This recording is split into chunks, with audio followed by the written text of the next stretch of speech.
All right, welcome. This is episode 76 of KT Confidential. This is episode 4 or 5 from quarantine, Ariel. I don't remember now. 4, I think. I honestly just realized it's Wednesday. And the reason I'm late is because I didn't realize my Instacart order was coming today. Like I said, $840 worth of groceries. And totally forgot that it was coming today.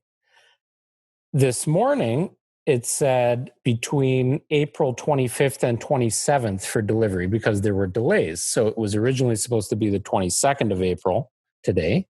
But then this morning it updated 25th to 27th. And then I got an update on the app that the guy was shopping for my stuff at 3:30 this afternoon. Took him 3 hours to finish my shopping, by the way. So saves a lot of time if you're if you invest in the value of your time.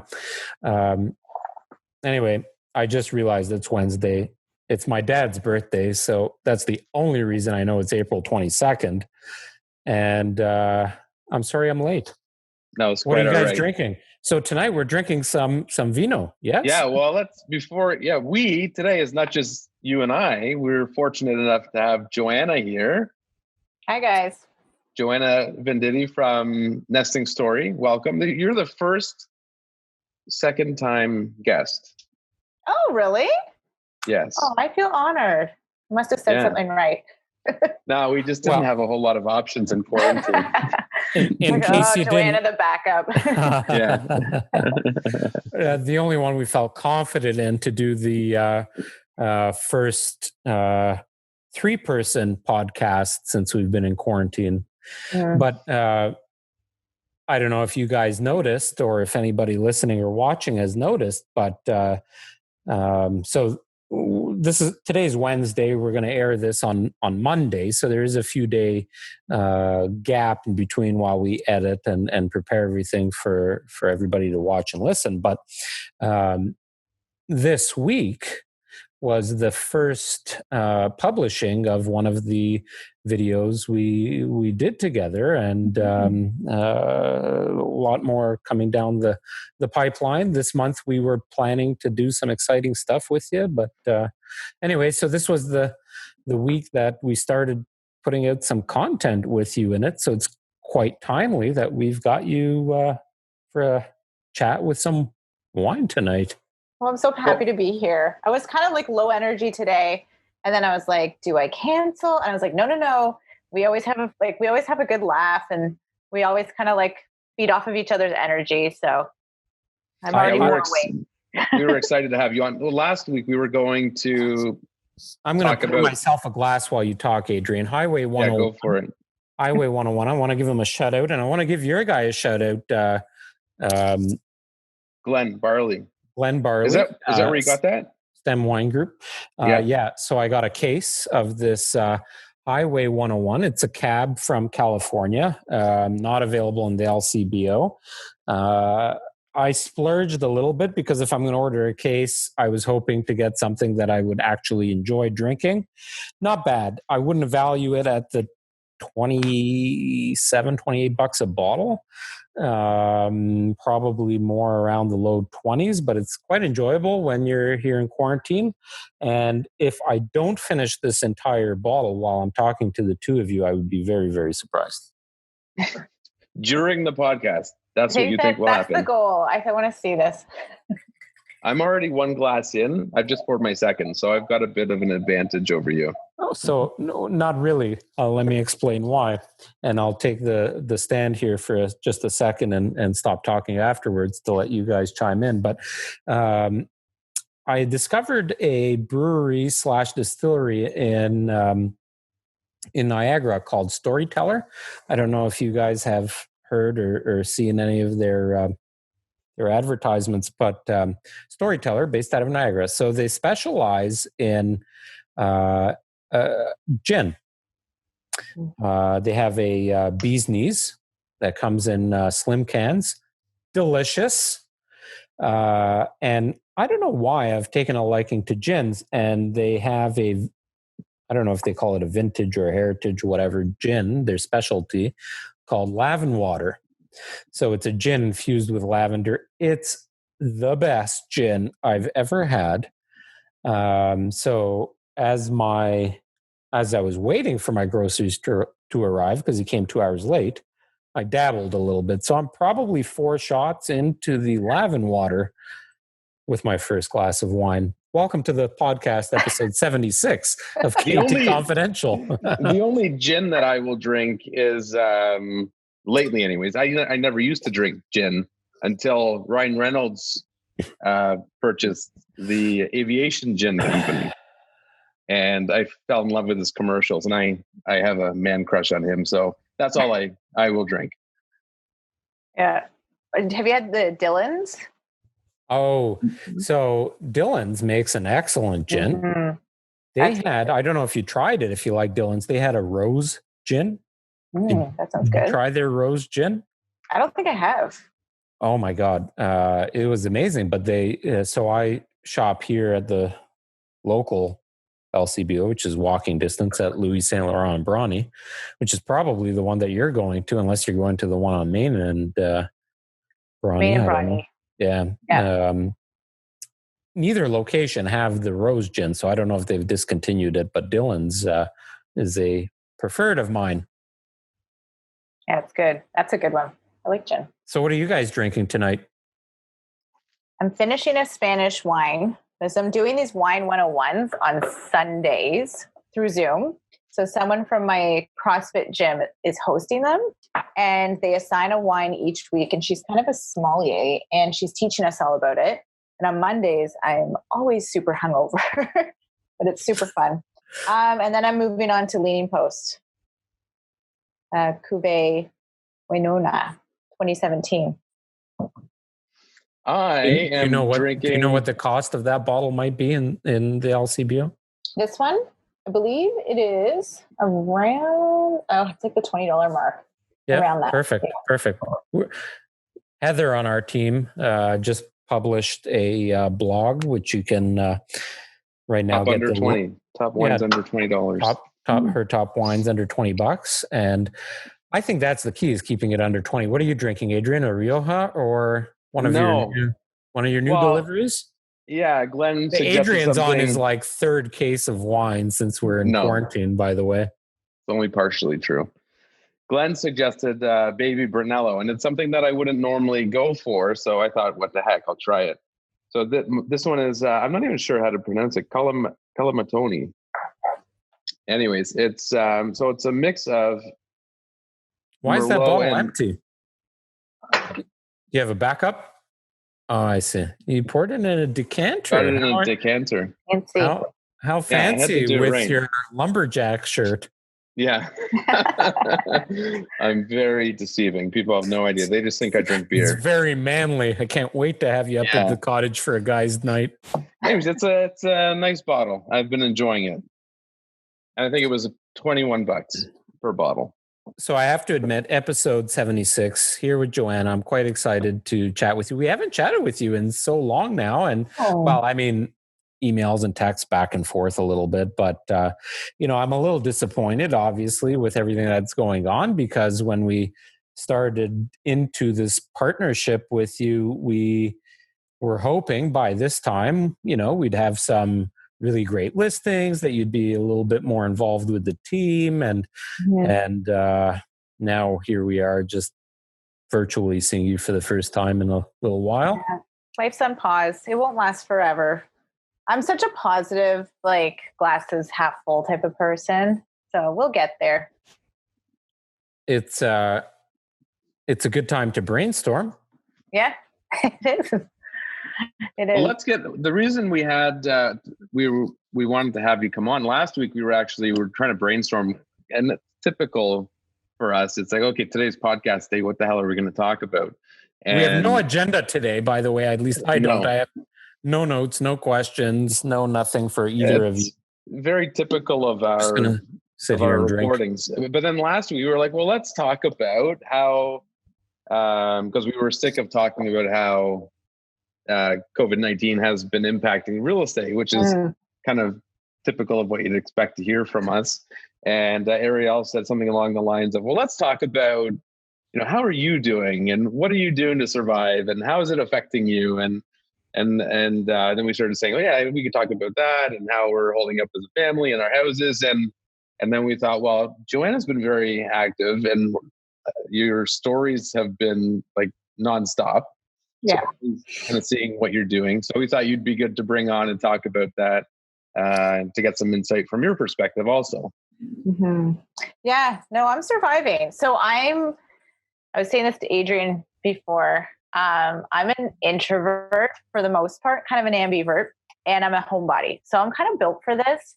Not that I'm thriving constantly, but I feel like compared to my extrovert friends, I'm doing quite well. And this is not that different than my typical daily routine, because I run my own business from home. And the only thing is my 4 kids are home all the time. So it's loud and it's busy. And yeah, I'm trying to kind of juggle. I'm wearing a lot of hats. Let's put it that way. Yeah. Do you find, what do you find the biggest challenges are with having the kids at home? I feel like the common thing for me and almost every parent is you feel like you're not doing anything well. Like you're kind of doing school well, you're kind of getting a bit of work done, and then your house is kind of clean, and it's just and I find there's days that you'll kind of nail something, but then something else will just totally fall apart.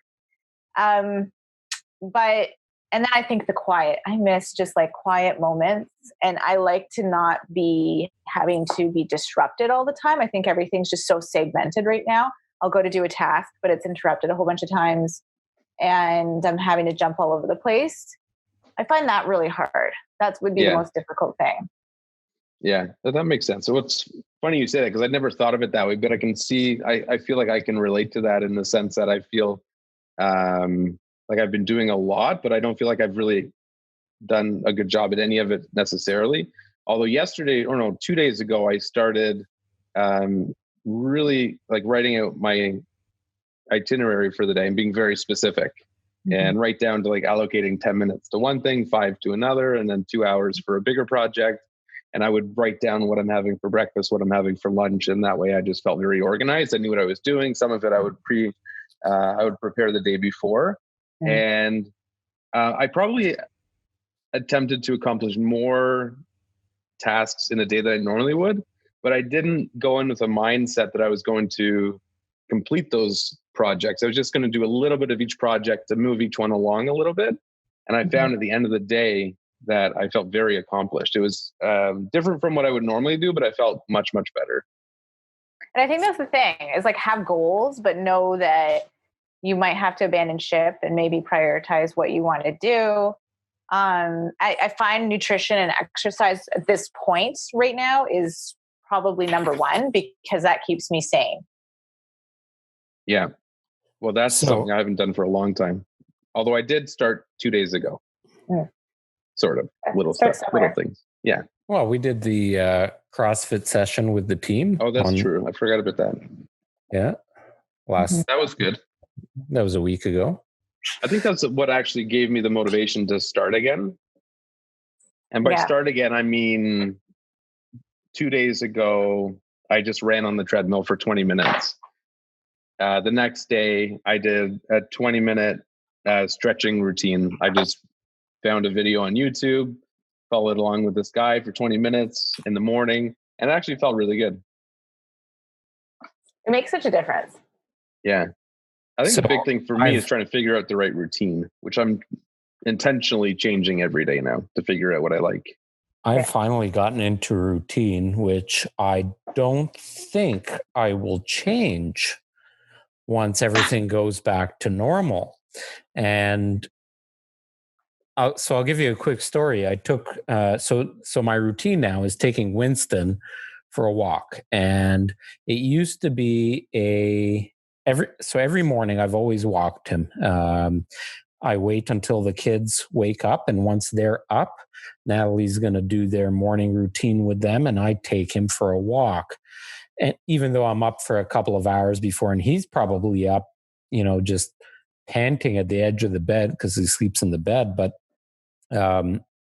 once everybody's up, him and I go for a walk. And it used to be 10, 15-minute walk, 20-minute walk. We kind of get a kilometer in, and he's good. He does his business, and we come home, he eats and whatever. But now that I'm home all day and he's got so much energy, I said, okay, well, let me start my day with a good walk in with the dog, because that'll set him up well for the day. And if he needs less attention during the day, that also means I get more concentrated time on my work, because Natalie doesn't have the time to deal with the dog right now. So I've upped that. And yesterday we did 6.8 kilometers. So almost 7 kilometers. By the time we got back, he was fucking done. I'm telling you, he was toast. And what I've been doing on those walks is throwing my earphones in and listening to ebooks. I re-downloaded Audible and re-engaged my membership and downloaded a few books. And it's really just helped me better understand where my entrepreneurial head is at and getting focused on the task at hand. Whereas when we're in our day-to-day businesses and we have people that report to us and clients that are demanding our attention, I don't think you necessarily get the ability to step back and let the creative juices fly. So that's my new morning routine. About an hour with Winston. It sets him up for the day, keeps him out of Natalie and the boys' way, and lets me connect with some ideas. I don't know if you guys have any similar experiences over the last 5 or 6 weeks since we've been in this shit, but that's now my one takeaway from this whole thing. If I come out of this and that's the only thing I take away, I'm still ahead. What? Yes. Sorry, I thought you were ending there. If I come out of this. Yeah. Well, that's a whole other discussion. If I come out of this alive, if I come out of this divorced, if I come out of we laugh, but let's not even go there right now. Well, there's so many things that are going to come out of this. It'll be interesting to see, from divorces and domestic violence is huge right now. All the businesses that are going to go bankrupt from large corporations. Like I just heard Virgin Australia, obviously I follow everything Virgin related. They were trying to file for bankruptcy protection, but they weren't permitted to get a bailout. So there's big companies that are going to go out of business, and then there's tons of little ones. So it'll be interesting to see how everything plays out and what the new normal is. You know, from a perspective of influencers and people that don't belong in certain spaces, there's going to be a lot Joanna spends a lot of time on Instagram, and there are a shit ton of people that are there making money that shouldn't be really making money, or they're playing up what they are by having fancy things or posing in front of fancy things, or getting into these clothing and things to make their posts more adaptable to their audience. It's all fake, right? This is going to flesh them out. I had this conversation with someone recently. So for anyone who doesn't know my backstory quickly, I used to be an interior designer. Then I switched my company over to a parenting blog, and then that really took off.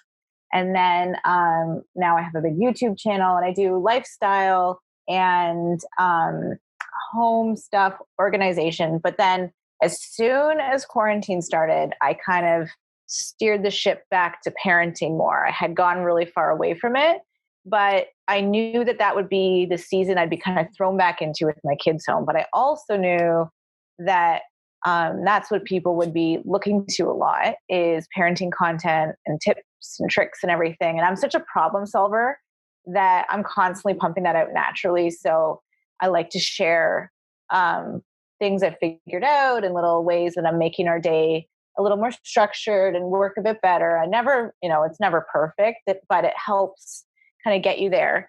And so it's interesting because I had this conversation with someone who is more of a YouTuber, and she was concerned about all these celebrities jumping onto social media more, and what will that do it will be overcrowding it. And I said, no, that's not true.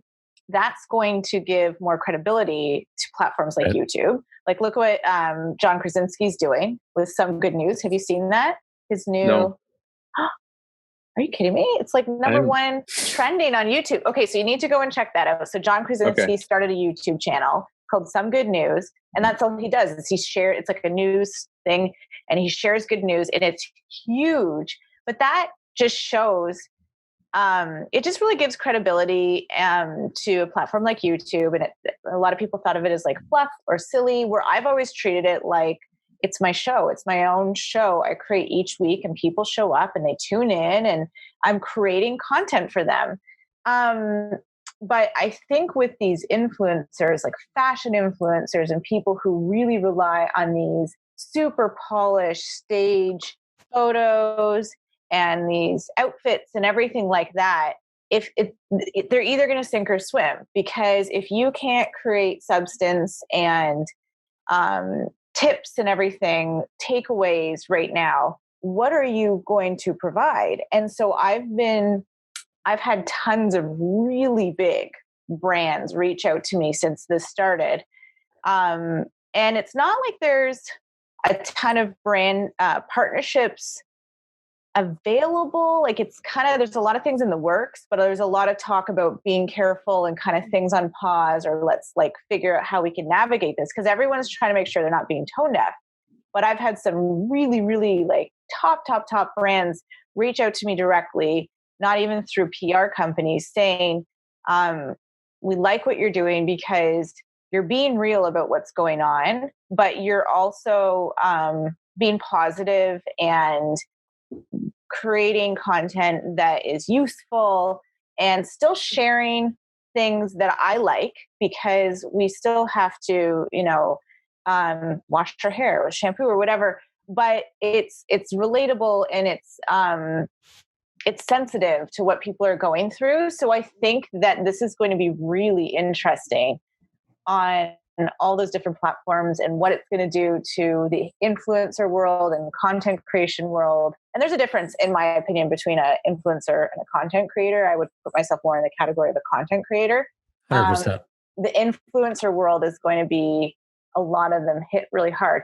And the other thing I'm seeing happen is there's a lot of people out there who are really great content creators and influencers who create this great substance, but they're mentally and emotionally being hit so hard by this that they just can't create content right now. They're posting barely ever, and when they are, you can see how much they're struggling.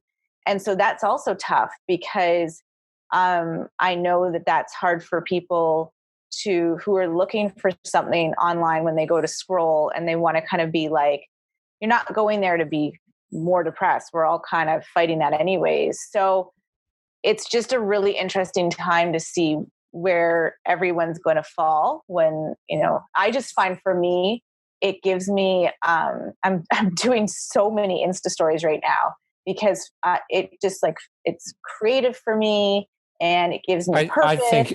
I think you're doing a fabulous job with your Insta stories. Well, in thanks. fact, you are the model of what I want our team to adapt to. Oh, that's a huge compliment. I 100% think that if, as realtors and even anybody else that works for us, adapts the sense, and I'm just talking even your Instagram stories, because I don't expect them to pump out the videos that you do on YouTube, because you need a little bit of extra skill or somebody assisting you to do that for them. Mm-hmm. And they don't have that yet.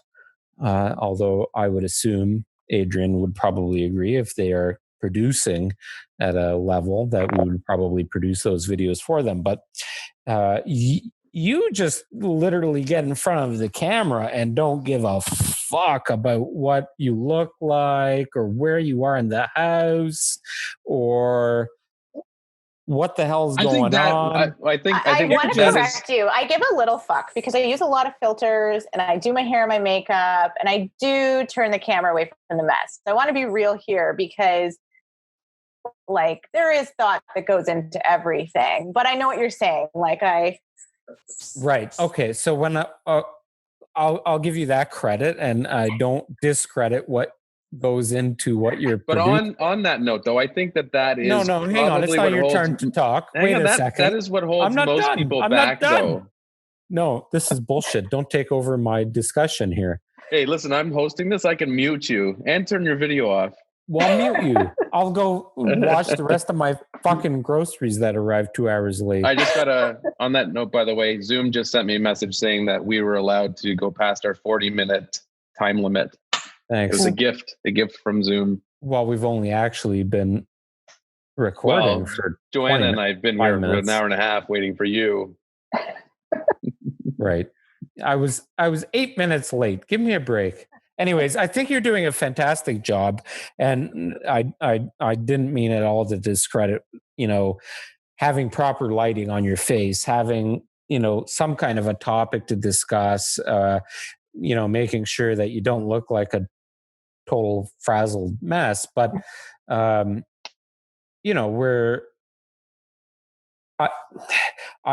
I wish everybody would take the same approach to just being real with everybody and just saying how it is and what you're doing throughout the day. I think if realtors on a general had that sense of you're my friend, right? Like you're my friend and I'm just talking to you and I'm telling you what I'm doing throughout the day. And I want to make sure I look good to you in the sense that, I'm not doing this.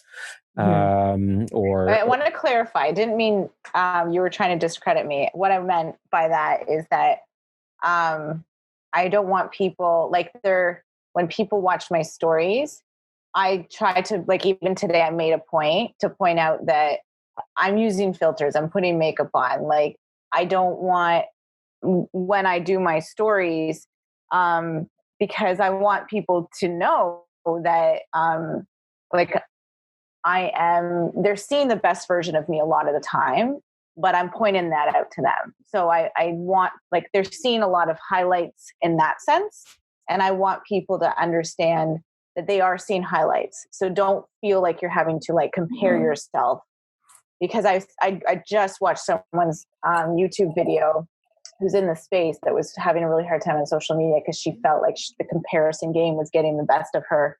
So, but yeah, no, I hear what you're saying. I think when I make my content too, I kind of pretend I am having a coffee with someone. That is the goal, is to have that that vulnerability 100%. And that intimacy when I'm creating it. And I've always been an open book. So a lot of it has to do with my personality. I tend to not do the surface conversation. I go pretty deep pretty quickly, but I do make that a goal when I'm creating content. That's why I love video content so much.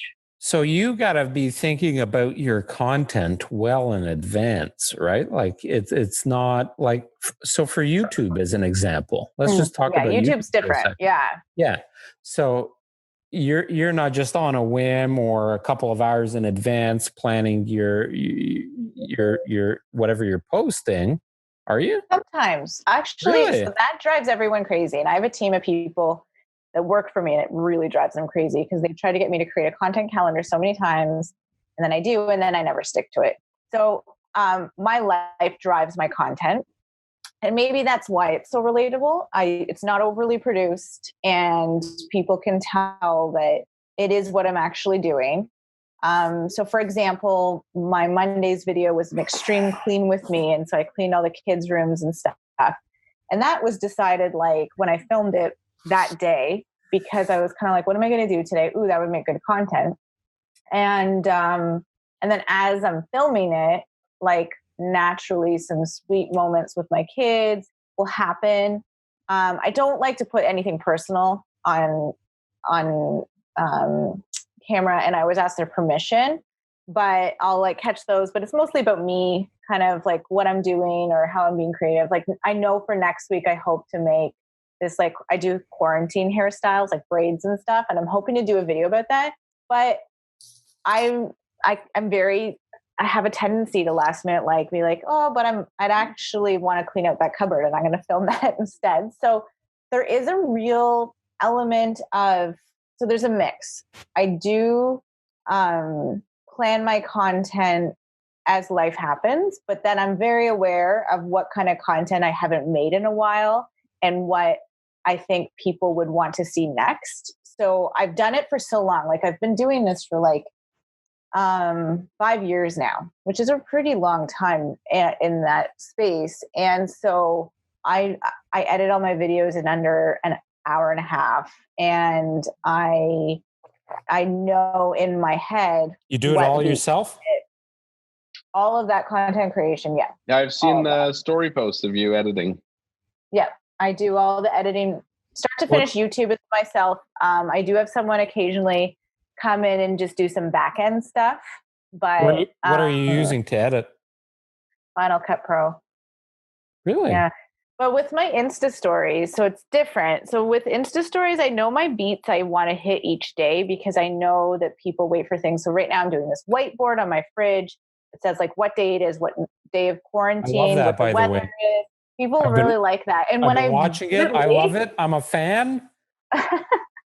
So people, when I miss that, people really are like, where is it? You forgot. And sometimes they'll remind me because I maybe have forgotten. So I do that I'm like, every day. What the fuck is the weather today?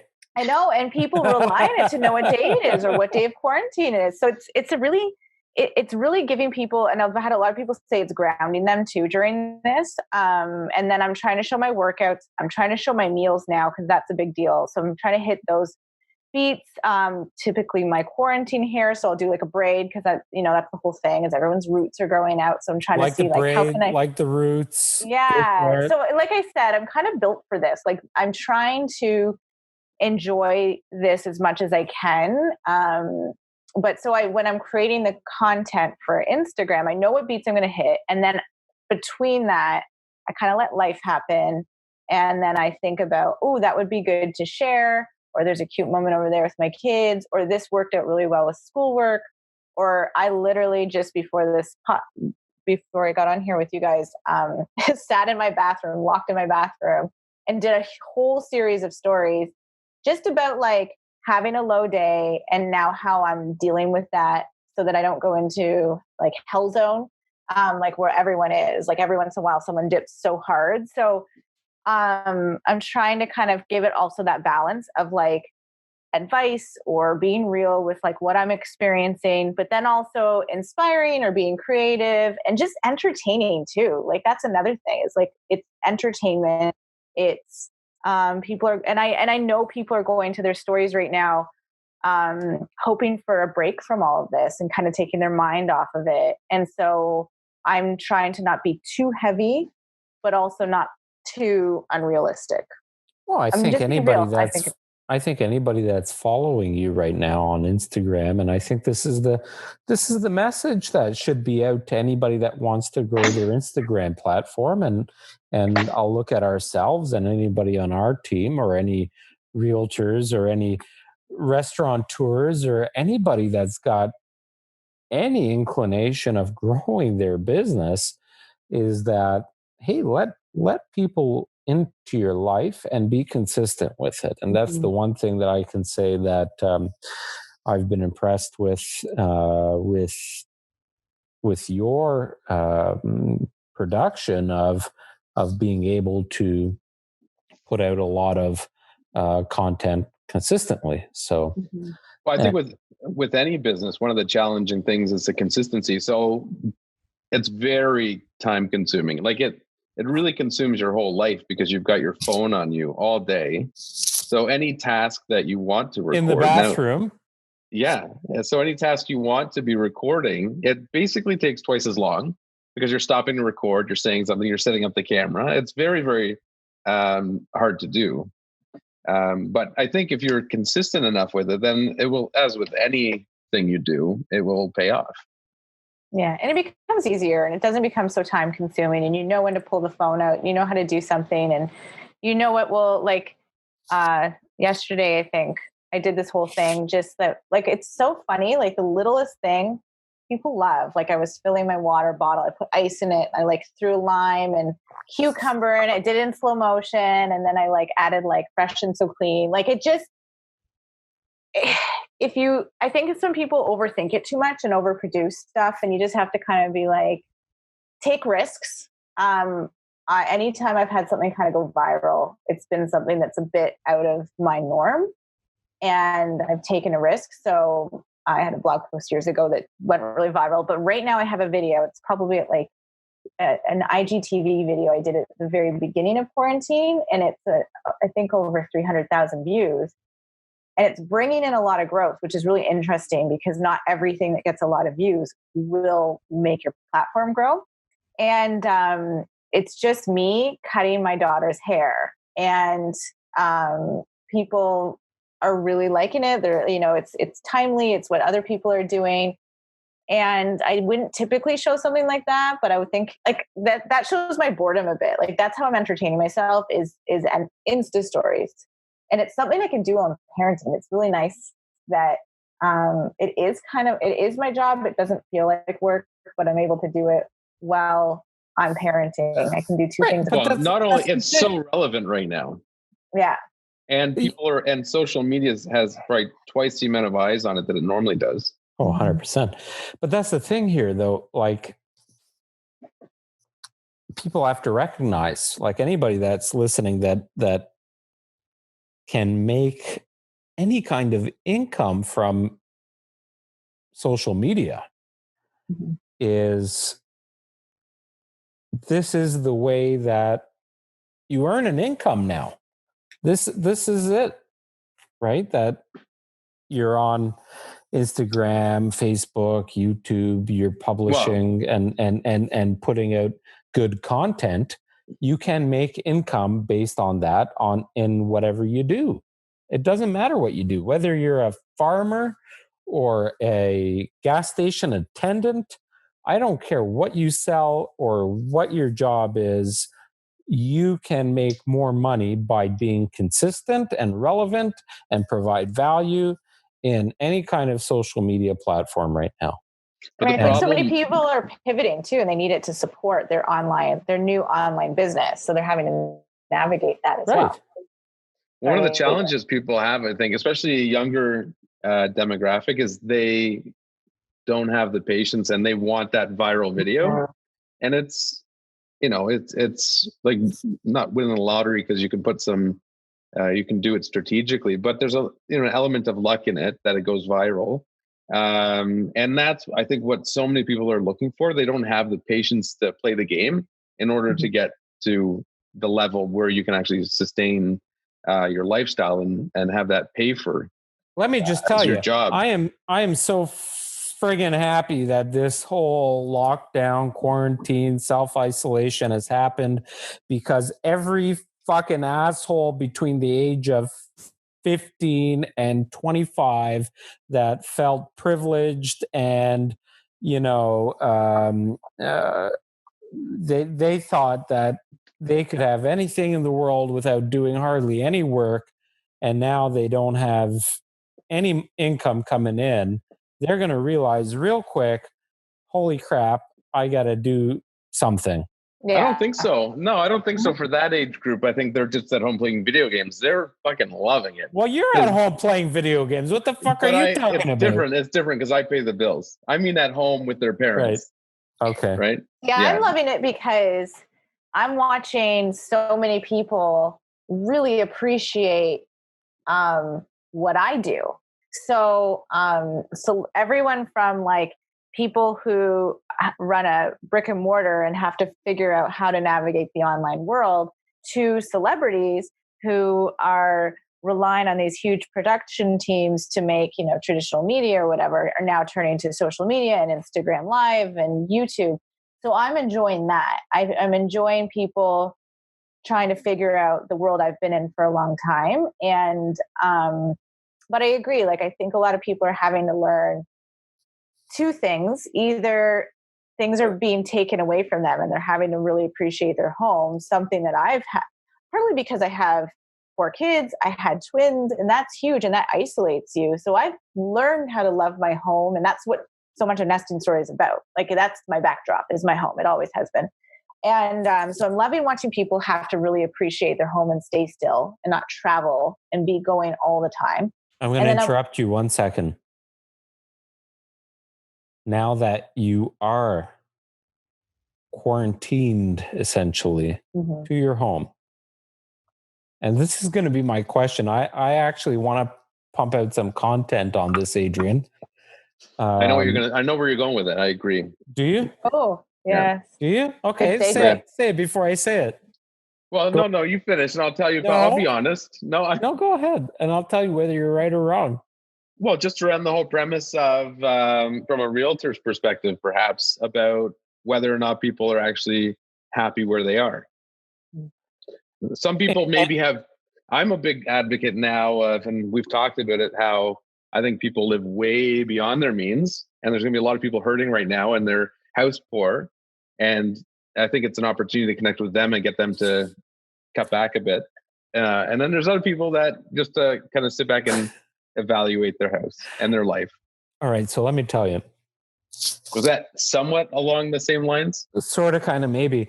It's more so asking the general public, do you need a bigger house now that you've been quarantined with all the people in your home? Yeah. Well, but to your point, I absolutely wish, because we've been looking kind of off and on for the last couple of years for a home with a pool in the backyard and a bigger backyard. Because, as you know, Adrian, you're my neighbor. Our backyards are very small. Joanna's is a little bit bigger, but not that much. We bought the cottage. It'll be 3 years ago this year. So that kind of delayed it. But I can tell you, starting in about 3 weeks from now, I will wish that I would have had a backyard with a nice pool and an area to lounge in. Maybe I don't have a hot tub. You do, but I think both of you do. Do you have a hot tub, Joanna? No, I don't. Oh, I don't. I have a trampoline and a playground. Right. It's more than I got. It's the same. Yeah. But I would have wished that I would have had the pool right now, because we can't even go to the cottage. They don't even let us go up there right now. So, yeah. So I'm appreciating my home. I have quite a big home. It's over 3,000 square feet. It's a pretty big yard. I got a big deck, big trampoline, and a big playground, like all kind of oversized and still grassy area to play, a very long driveway on a quiet street, and a big finished basement. And I've always appreciated my home, but I've never appreciated it so much, because I feel like we're not all on top of each other. We've got a lot of space outside to enjoy. And my parents have a pool, and they have a big property, and they're actually right now looking into renting a porta potty for the summer so that they can have us over, but we can socially distance and we don't have to enter the house. This is real. They're actually going to be doing this. That's a great idea. Yeah. So that's huge, because that if they release us by that point, but my parents are over 70, that will give us the opportunity to get out and do that, but not put them at risk. So I have never appreciated this house so much, but with what you were saying, it has forced us to essentially stop spending. Like I was planning on doing that anyways, but I'm not one of those people that are right now sitting online bored spending money, and I'm being super frugal with what I'm cooking and groceries, and I'll get takeout here and there, but I'm really trying to rely on cooking right now. And I'll tell you, I'm not going backwards after, because I feel like that has been probably, I heard someone talking on a different podcast earlier, like what's the thing they don't want to change after quarantine that it's forced you to do? that for me is it. It's made me super frugal and really appreciate every box of crackers we open, every meal we cook, and take the time to do it and be smart about it too. Like, okay, I'm going to use what I have. I'm going to look up the Pinterest recipe. How can I switch it? How can I make extra and freeze it? And then I've even got like 4 or 5 of my kids' pairs of pants hanging over a railing in my house to like show up the knees and everything. Because I'm just like refusing to spend because I'm okay right now, but I don't know what's going to happen after. And I appreciate my house. So I want to stay here. I don't want to have to like downsize after this or anything. And I wouldn't have to, but I want to live in a different way. And I think that's the thing is everyone's going to leave quarantine, or at least for me, appreciate every interaction, slow down. I'm not going to go to that fast-paced life I had before, not feel like I need to have my kids overscheduled anymore because we've learned to really enjoy each other and not overspend, like really use what we have. And do we really need to buy a new one of this, or can we make this work? Or so that I think will be for me the biggest thing with my home and how we're spending and how it's going to change that. Would you guys say the same thing? 100%. 100%. I think that I'm recognizing now where we've done a good job of budgeting and maintaining expenses, even though we live a life where we do have a lot of expenses. You know, we have 2 nice vehicles, we have a nice home, we have a nice cottage. We don't really think about, if our children need something, we just buy it. So we're very, very, very lucky that way. I've always been extremely good with money and investing in money, and also, my side hustles. I talk about them a lot, whether it's on social or socially. I still love to go to garage sales and auctions and buy and flip stuff. And I still find things at home that we're not using, and I turn those around and sell them on eBay or Facebook Marketplace or some of the buy and sell groups. So I always have an extra $1,000 to $2,000 a month coming in as extra money that I wasn't expecting. And I came to that point when I left my job as a general manager of a pretty sizable group of automotive dealerships where Adrian and I met here in Milton. And when I left, I went from a high-paying, high-caliber job to nothing. And I had to learn how to support myself in the transition between having that kind of a job and starting a business. And I haven't stopped. So for me, that's, I don't know. Adrian, do you do any of that kind of selling online? Does Alicia look a lot after a lot of selling your used stuff? You don't do any? Alicia, I don't do any of it. Alicia, I mean, I'll do some things like, I'll be right back. Sorry, guys.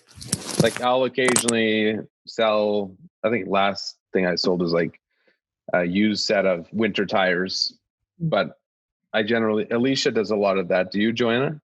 I used to, and this will get me back into it. You can't really sell anything right now. I don't think. No. Taking anything, but I'm very good at donating things, but I got away from the selling because I was like, oh, it's not worth the hassle. Well, now it has forced me to take the time to do all the extra steps. And I'm looking at everything in such a different way now. It's pretty crazy. And I'm one of the people that are like, I am, and I feel like I'm talking to people who kind of feel the same way as me. And it's kind of rare. I haven't met a lot of people who felt this way that appreciate aspects of what's going on. And that's partly, I think, because we we still have jobs and everything like that. So I can understand where a lot of other people are coming from. But I'm really, as hard as it is from day to day, from even hour to hour, I'm really glad that it's done a lot of things. Another thing it's done for me is I would always have my kids in day camps in the summer. And I was really, really reliant on childcare. And so with running my own business, I knew I had the option of having them at home. But now it's nice to know that I've been able to, I'm not working as much as I'd like to work right now because I get what I put in. But what I am creating right now is quality content. And I have some other projects I'm going to launch soon that I think will be very timely with what's going on. But I don't feel like I'm going to rush and spend all that money on camps and everything anymore because, and I think that something else I'm appreciating, and I don't know how other parents would feel, is I'm relaxing so much about iPads and kind of what we accomplish in a day. And it makes it so much easier to parents. Like, I think this has got rid of that, like, holier than thou parenting, this whole like comparison game and no screen time, no this, no that. We're all just trying to survive right now. We're like, oh, the kids are doing well and they're actually getting off their iPads on their own and they're going to play outside, or they're actually getting along really well with their siblings right now because they have no other choice. So I think that's the other thing, is it's made my, I don't know, I guess everyone's standards have gone down, but maybe that's not the worst thing. It's my kids are reminding me of my 80s and 90s childhood right now. They're riding their bikes on, they're playing outside and they're figuring it out themselves right now. Let me just say this though.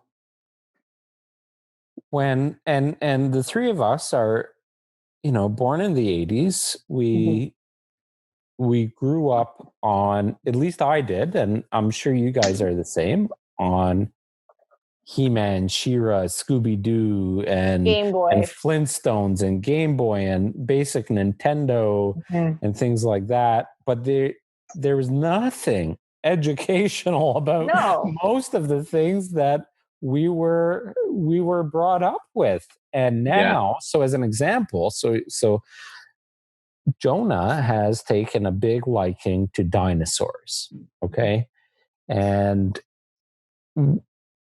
today, for whatever reason, that's all he wanted to do, is literally sit in front of the TV and watch dinosaurs all day. And anything that we tried to do would not appease him. And I was working for, a number of 6 or 7 hours in my office today. So I don't know what Natalie did in between, but I know that for a good portion of it, that's what he wanted.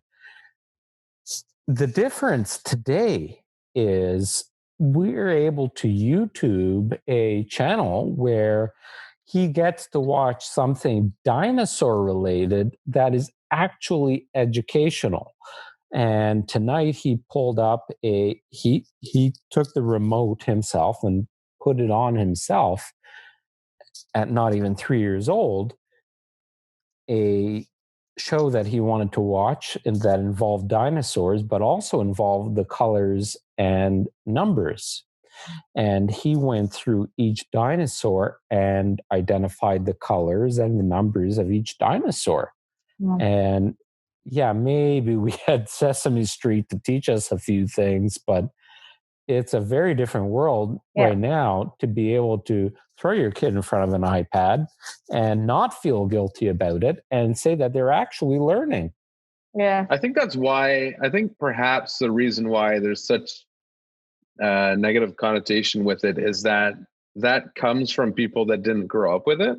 And I think they maybe haven't accepted the fact that that's how our kids are growing. That's just the world they're growing up in. They're going to be surrounded with electronics. And if they, I think, and actually Gary Vee talks about it a lot. It's like there's nothing wrong with allowing children to go on their iPads, watch YouTube, play on phones, because that's how they're going to live their life. And if they don't learn to work with that now, then later on they may become more consumed with it because it's so new to them later on in life, and it was always a bad thing. It's like, if you don't talk about alcohol and let your kids have the occasional drink as they're growing up, they're going to rebel as they're in their mid-teens and start drinking like crazy, and maybe it gets out of hand. But if you let them drink a bottle of wine on a podcast, or bottle a night, whatever it may be. But I think it's good to expose them to it, and I think, like Joanna, you're experiencing that, they'll eventually get not bored with it, but they'll be like, hey, cool, it's not I know I'm allowed to use it now. I don't feel like I need to use it anymore. I'm going to go do something else in the meantime. Let me just ask both of you something, because you both have children that are in school. Joanna, different grades. Adrian, McKenna's not in school yet, but Tessa is. How do you feel about what their curriculums are and how they're being taught currently? Because as a lot of our listeners might know, I'm a high school dropout. I was in a pretty prestigious private school right up until about the grade 7 range, up until grade 7. And then dropped out a few years later at the age of almost 16. I don't think the educational system has caught up to what is actually meaningful in what the three of us are doing in life right now. And it really bothers me, because I worry about this and I wonder about it. And I wonder, should my kids go into a private school? And even in the private schools, what are they teaching? They're not teaching anything that's relatable to me right now in terms of what I think is going to be the future. And to Joanna's point about not sending the kids to camp because I can do a better job at home, almost, right? Well, it's more about being able to multitask now and like work while they're home. And do I need to spend that money?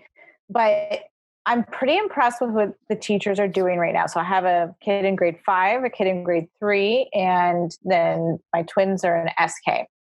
And she's only 25 for anybody that's listening.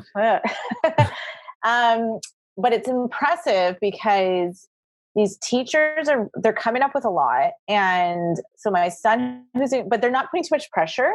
And I've had some calls about like my kids being resistant and the reality that we're not going to get a lot of work done. And they're like, that's totally fine. Like, create a stress-free environment. That's the best thing. But my son's teacher, so he's in grade 5, has figured out how to work math lessons into life skills, like empty the dishwashers and count the prongs on the forks, and then cook a meal and figure out the fractions. I'm really impressed with that, because that's what this quarantine has also been about, is like my kids are learning so many life skills right now because I'm just throwing them into way more chores and cooking. And I feel like I've just been like, you know what? I need help anyways. I can't micromanage. Just do it. My twins learned how to crack an egg the other day. And then their teachers are doing these things where they're creating, like, it's getting them out into nature. They're really thinking about what life is like right now, and then working a lot of the lessons in terms of what you're saying about the future. I'm going to be really big when my kids get older about maybe helping me a bit, doing some like job shadowing. I went to Sheridan. I did art fundamentals first, and that was huge. And I think that there should be more programs like that where you can kind of dabble. Like, so basically you get to, I knew I wanted to do something in the arts, but I didn't know what yet. So it's like a 1-year certificate program where you just try everything out. And I feel like as they get older, I'm going to really push them to see how they can try things out and figure things out. But another thing I'm noticing that's happening right now that's going to benefit them, and I've never been a super overscheduling mom or hands-on, like I've not really got on the ground and played with my kids a lot. But initially when quarantine started, I was trying to do way too much of this and burn myself out. I'm like, can't do this anymore. Is my kids are using their imaginations more. They have more freedom. I've backed off. And now they're getting creative. Like, they found all this wood in our garage and they've been building ramps on our driveway. And they're like, my daughter, who's 5 is like, I'm taking my Barbies outside and I'm filling the Barbie pool and in the backyard. I'm like, okay. She figured out how to do it herself. She sets herself up. She stays in the backyard all day playing Barbies, and she's great. And that's how I spent my whole childhood. Is I would just kind of do my thing for the whole day and then go in for dinner. And I think that's really good for them. So I'm seeing a lot of really good stuff that will benefit them in the future, because I think a lot of kids and my kids are getting along better. They're even like randomly telling each other how much they love each other, which is so like, whoa, what's happening here? But I think it's because it will be so good, because I think the newer generations the younger generations were so expecting every minute to be scheduled, to be so entertained, and they couldn't just be idle. And so they've hit this point in quarantine where they've now started to use their imaginations more and take more risks and figure things out and navigate life. And like, oh, I can like figure out conflicts with my siblings. So in terms of preparing themselves for the future, and then they're going to be super resilient. Like my older kids get what's going on and they're feeling the stress like we are a lot. So and they're feeling the disconnection from their friends. So that's also challenging them to figure out, like to kind of know they've been through something tough, and to figure out like Zoom and how to connect with people online and everything. So in terms of the school, I feel like they're pivoting well to make it relatable to what they're going through right now. There's like kids in the background. I don't know if you can hear that. I hear a little bit of that. Yeah, they're everywhere. Yeah, for me, Tessa's I think it's too early to say. She's just in SK, so I really don't know. I mean, from my general understanding of the school system and from when I was in it, I don't think that it really set me up for or had any influence on the direction that my life took. So I think there's certain elements that are missing, but it's too early for me to say, and who knows which direction it'll take. There's definitely a lot of things with the school systems that are wrong, like little basic things. From my understanding, teachers get promoted based on their length of time as teachers, not based on their abilities as teachers. So there's a lot of things that need to be fixed, but it's too soon to say from my perspective. But I would say in elementary school, like comparing it to maybe private school, I don't think in elementary school it's as important, because they're teaching them the fundamentals of, the basics. And, I think as you get into middle school or high school, depending on where you are, I think then those ages are maybe more important from that perspective. But I think it falls into the parents' responsibility a lot to have more of an influence on them in terms of money and how to manage their finances in the beginning, and to set an example and, work ethic. And if you want to see if your kids have that entrepreneurial spirit, to encourage them to try stuff to figure that out, because that the school system, I don't think, will do. So Adrian, by the way, I just want to say, I think Joanna, when she drinks, her cheeks go rosy. Oh, they do. I've always been like that. You read. And why is the door? What? Okay, so first of all, Joanna, what room are you in? This is my office. So I'm at the front of my house. I'm in a Salisbury. So you have 5 bedrooms? Yes. So that 5th bedroom is my workout room. Okay. Yeah. That chair behind you with the chevron or whatever. Yeah. Do you sit in that? No, I used to. Oliver, my dog, has taken over, so that's his spot. So at night he'll sit there all day and watch people at the front window and sunbathe and sleep there. And almost whenever I'm working, he's there. But then at about 7:00, he'll move to his dog bed in front of the fireplace and sleep there until I put him in his crate in the basement. I've seen many of your stories where he's in that spot next to the fireplace. What's in the hutch? This is all like camera equipment and everything. Really? All of it. Yeah. Interesting. So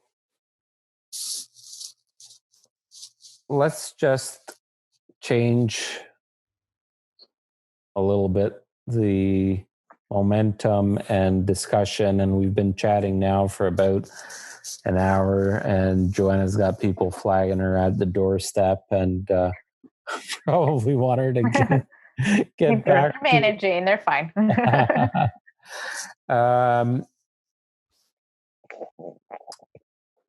I don't know how much time or attention you spend on real estate or thinking about real estate. I know that it interests you in some capacity.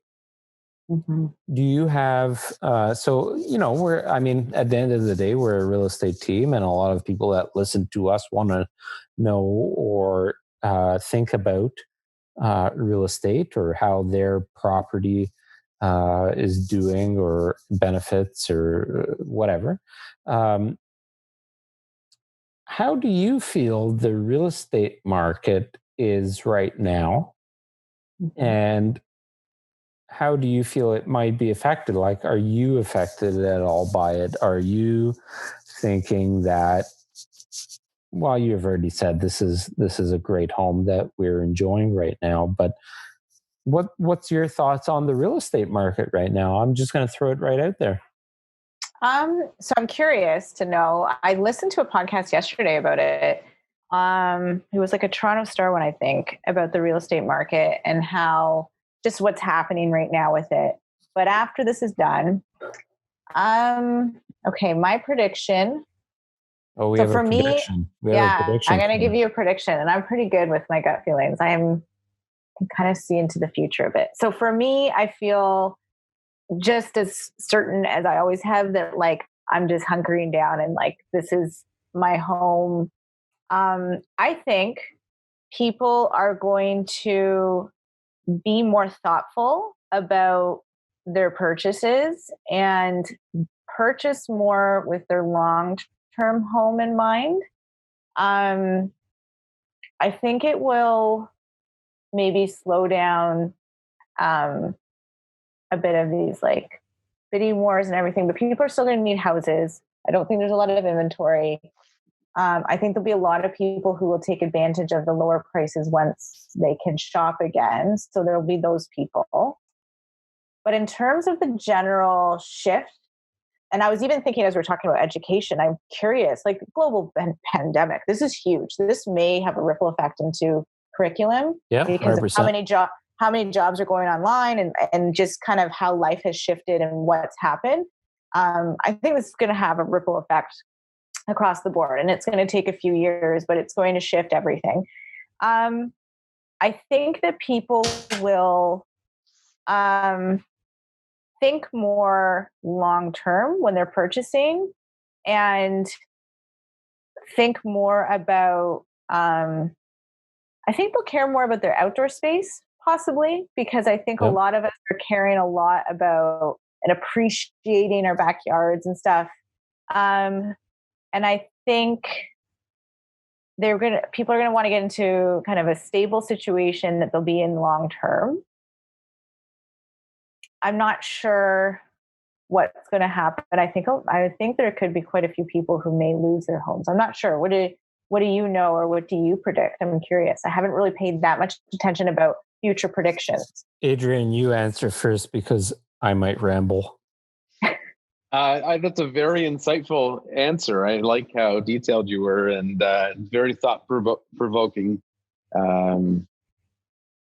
I think it'll be interesting. I mean, I agree completely that what's going on will impact so many things. And then 5 years from now, if that long, you may not notice it during that time, but at the end, we'll be able to look back and say what has changed, and it will be dramatic. Like this is going to be detrimental to many people. It will be a blessing for many people. It offers tons of opportunity for some industries, and then the complete opposite spectrum for others. So, but as far as real estate is concerned, I don't know. I think I'd like to think. I think a lot of people, like I said before, they spend beyond their means. I think it'll make people a little bit more frugal, a little bit more aware of what they're spending and the importance of how there are so many other things that are far more important than the image that their house portrays to their friends. That really doesn't matter what they think of your house anyways. I think it was Will Smith. Well, it was a picture of Will Smith with text, and who fucking knows if Will Smith said it, but it was something along the lines of stop spending money that you haven't earned to buy things that you don't care about to impress people that don't care about you. And I think that's very true in the sense that it's just people, and social media is bad at that too, because people, all you see is the best of the best, the nicest cars that people are renting, but you don't know really what's going on behind the scenes. So I don't know. I'd like to think it kind of puts everybody in their place and makes them really think about what's important to them. So I don't know how that will kind of translate into what they do as far as real estate is concerned, but I think people will definitely be more thoughtful of their decisions. I've thought a lot about this topic, and a lot about what's going to happen because let's face it, it's not the floodgates aren't just going to open and the doors aren't going to open and you're just going to be, oh, everything's back to normal. Nothing's going to be back to normal right away. But in the GTA, obviously I consider Milton the GTA and probably the outskirts of the GTA. There's a debate whether or not Milton is GTA or not, but I believe it is. And any further than that, why are you laughing? Yeah, this is funny. You do ramble on. I'm a rambler too. Don't worry. I do it too. And then I have to be like, okay, come back to your point. I can't do that because I have a bad memory. I will forget my point. That's why our stories actually get some attention. So here's my thought.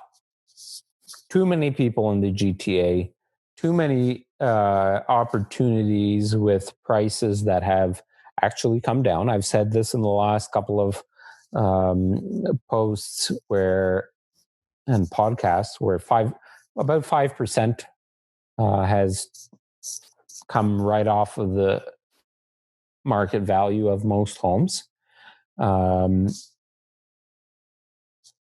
Average home price is about $700,000 now in Milton. So 30%, you're talking 20, maybe 25 grand off of that price easily right now. And the mortgage rates have reduced in the last 5 weeks by 0.5%. In some cases, the banks and lenders are offering a little bit better than that. So you're able to secure a mortgage right now for next to nothing. So I think there's an influx of people that still will have money throughout this and that still have money set aside and that they've saved for their home purchase. And then I think there's an influx of people that will realize the home that they're in whatever reason that may be, whether it's their home isn't big enough, or to Adrian's point, they don't need that much of home, or whatever it is. I think there's going to be a bunch of people that say, this isn't the home, that if this ever happens again, this isn't the home for us. So I think there's going to be an abundance of people just thinking about making a move. And it excites me as a realtor, obviously, because I'm excited to see what it's going to bring. I think it's going to be totally different than anything we've ever seen before. I think there's going to be markets of people that we've never expected and homes on the market that we didn't anticipate for prices that may not have been available before or recently. So I think it's going to happen quickly. So as an example, my prediction is if normal for real estate happens in 60 days from now, which might be relatively realistic, I think within 120 days from now, the market will explode, assuming that there isn't that second wave. Everybody's talking about that second wave of stuff happening, and the Spanish flu and what happened in 1918 and all that. That aside, I think real estate has some great opportunities for people buying in the next 60 days, but in the next 120 days is going to have a huge turmoil, and it's going to be a huge reshuffling. There's going to be huge. Exactly. Yeah, there's going to be a huge scramble. Yeah. Exactly. And reshuffling from a realtor standpoint is phenomenal, because it doesn't matter what the hell is happening. It just matters that something's happening. And this is what I'm trying to get across to realtors right across the board, whether they're on our team or not, is if you're not there when this is happening and you've decided to take a step back, and to your, even in your world, Joanna, where there's people doing what you're doing, but not doing what you're doing. Oh, I totally agree, because I'm seeing a lot of content creators go quiet, barely post. They're just trying to hang in there. And I understand that. And there's not a lot of brand deals happening, but when things go back online and get going again, who are they going to have in their mind? And so, like I said, I've had a lot of brands reach out and say, "We've been watching you for a while, and we really love what you're doing right now. We can't do something just yet." So, and I think it's the same thing with real estate. And I do think there's going to be this huge reshuffling. I think you're going to have more inventory than you've had in a long time. I do, for, some sad reasons too. But some people, like you said, just kind of be like common sense, saying, I need to downsize at this point. But yeah, I think I agree. I think that as long as the second wave, are you guys laughing because you both drank at the exact same time? Yes, totally.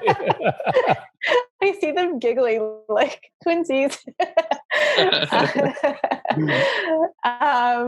But yeah, I think especially September. So say things really get back on track by the fall. Kids are back at school.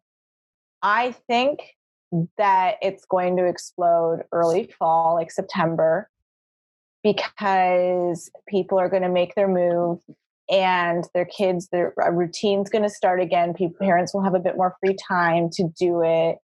It'll be interesting because motives and reasons will be different. I think there'll be less.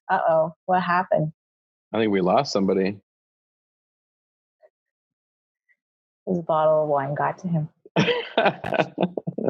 I'll just send them a new invite, but although I'm sure he can just click on the link. Yeah.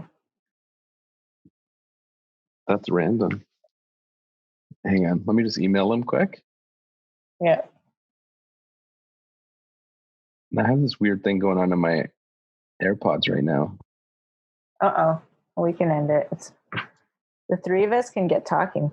That's good. It means it's a good podcast. Well, I'll send him the email quick, and then if he doesn't join, then he doesn't join. Anyway, sorry to cut you off there. No, I think I got my point basically across. The biggest thing I have found is it's weird. Like I feel like I can hear him talking. Oh, really? I can't. Really strange. No, like it's like it's like I hear a fraction of every third syllable, but it sounds like his voice.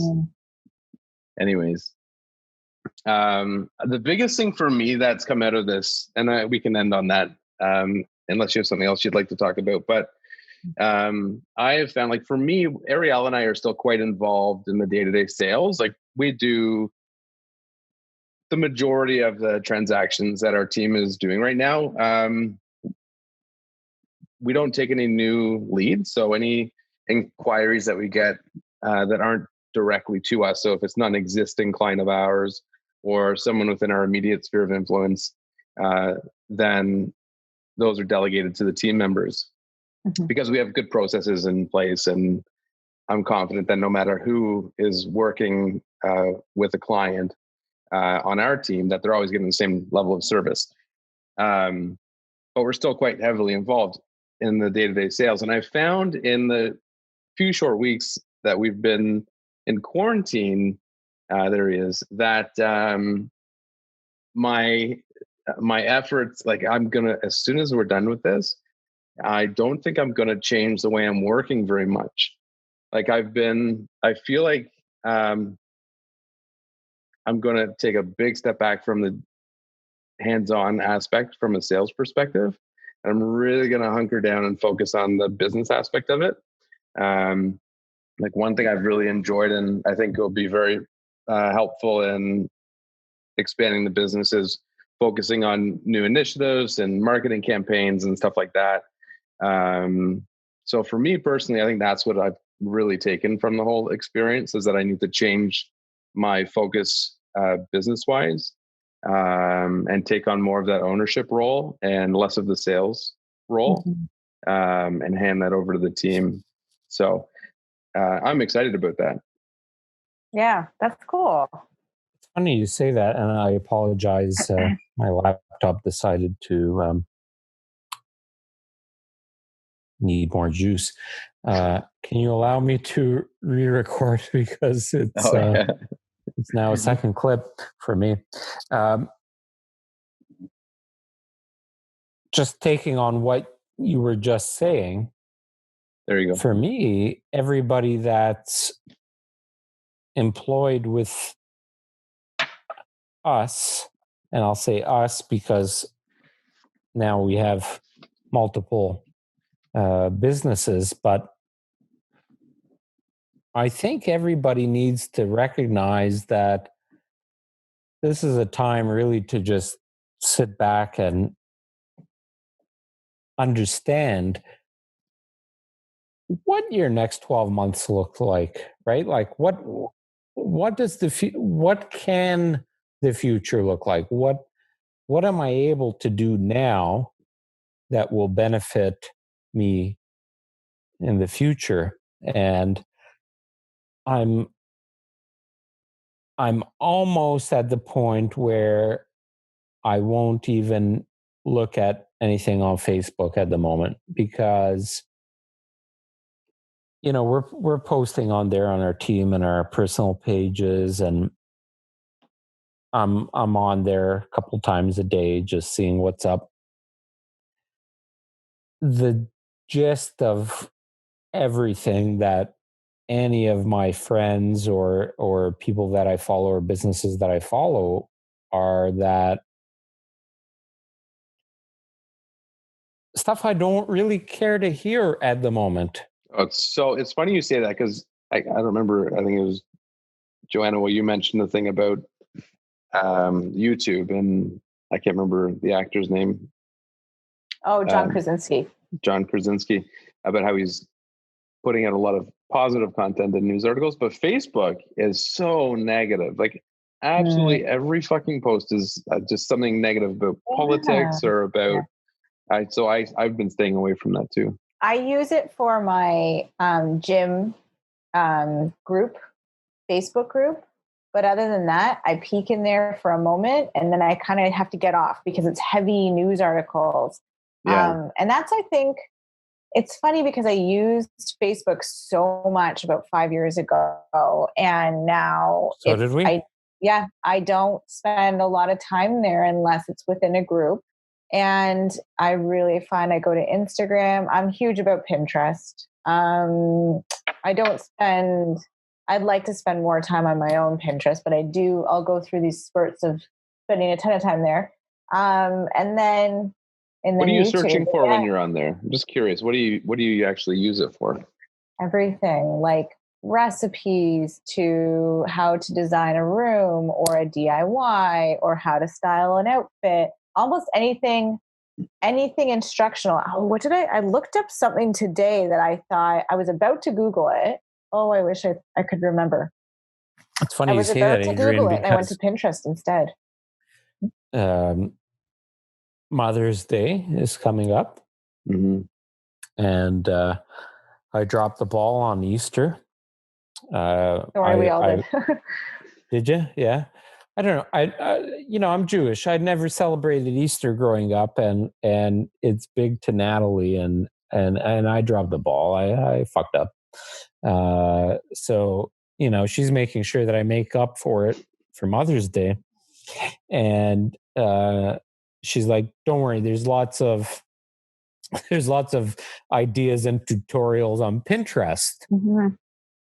And I'm like, yeah, actually there are. And that's a great point. And Joanna hit that home with us and the team a couple of months ago when we had that chat. And I think Pinterest is, I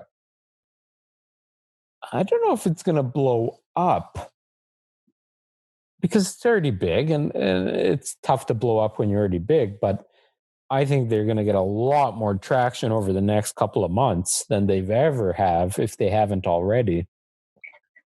It's interesting, though, that we're all talking about Facebook as kind of a meh, because as a Facebook investor, and I am heavily invested in Facebook stocks, and it accounts for right now about 2/3 of my entire portfolio. More so on the fact that I believe in their ad platforms and Instagram than anything else, because I believe Facebook as a whole and their news feed and the primary Facebook profiles are going to die a slow death, with the exception of people that are in their kind of 55 plus crowd. Like, I think grandparents are all of a sudden going to take over Facebook. But I think now big companies that are looking for ways to spend their money instead of bus ads and classifieds and newspapers and magazines, they'll be redirecting to Facebook. So I'm very curious as an investor now as to how that's going to play out, because Instagram, I think, is going to still continue on an incline. Instagram stories are huge. Facebook is dying a slow death, but the Facebook ads, I believe, are going to take off. Very interesting, because the three of us, go ahead. I don't think Facebook's going to die. I think it's just transforming. I agree with what you're saying about that personal profile. I even have found myself lately stripping away everything I'd put on there way back when, what was it, like 2008 or something like that, 2007. I've recently just started to clean it out. But videos do very well on Facebook. They're very into long form native videos, which means taking, a full video and posting it there instead of like sharing it to Facebook. I go there every day to watch CBC National. Really? That's where I go to watch that.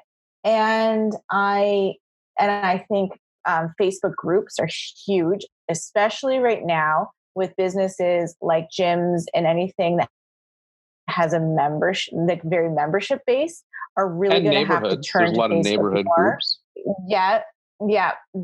So that's huge. I think that, so the way it's just being used in a different way. And I think that it's actually going to have growth through this, because a lot of people are going to have to turn to Facebook groups. So it's not dying. It's just transforming. And they're learning. I work directly with Facebook. I work directly with YouTube. I work directly with Pinterest and everything. So I get kind of like the insider information too about trends and what's happening and what they're going to roll out and everything. So that's the way that's going to work.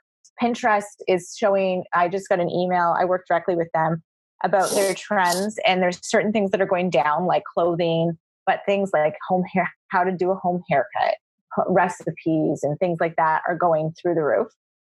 And we have YouTube's watch times going up, and a lot of people who use created traditional media have to turn to YouTube because, and like I've been even getting emails from big media companies in Toronto because they're hurting a bit for content, and they're probably like, they're starting to turn to at-home content creators to produce for them because everything's shut down.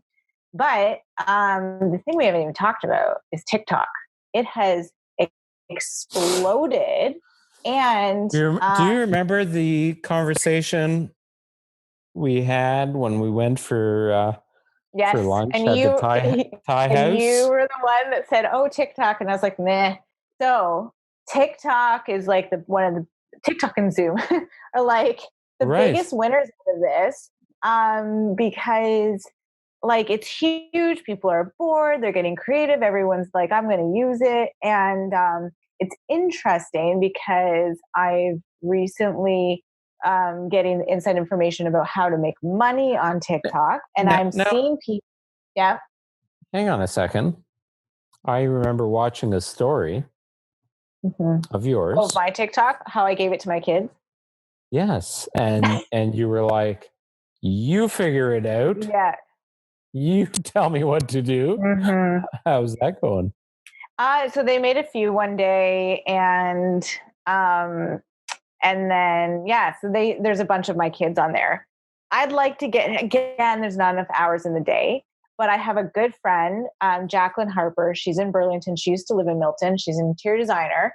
And through the quarantine, she started to make interior design videos on TikTok, and it has exploded. And she has had insane growth on TikTok. And now it's growing her Instagram and everything. So that's a great example of someone who's using it for her business, who's not just doing these like silly viral videos. And she's just figured it out. And so I'm looking to her a bit, eventually when I have more time, to grow my TikTok and kind of create a strategy ahead of time and figure out how that would work for me. So that's going to be really interesting. But with any platform, like when you're, especially right now, you kind of have to pick what you're going to really nail and really focus on that. So right now for me, it's like mainly Insta stories. I'm not one of those people that post on my feed constantly. It's about my Insta stories and my YouTube, and then everything else I kind of trickle in when I can. But come fall, when my kids are back at school, I know what I have my eye on right now. For me, Facebook doesn't make sense. Maybe putting some long form videos, sure. But other businesses, it makes total sense. And I know TikTok is changing very fast too, because when I first started to watch, well, before it was, I don't know what it's called before, Musically or something like that. Yeah. So all it was then was people singing, right? And then comes TikTok, and then it became basically the same thing, but then they started to do all these trend videos, and everybody was copying all these trending videos.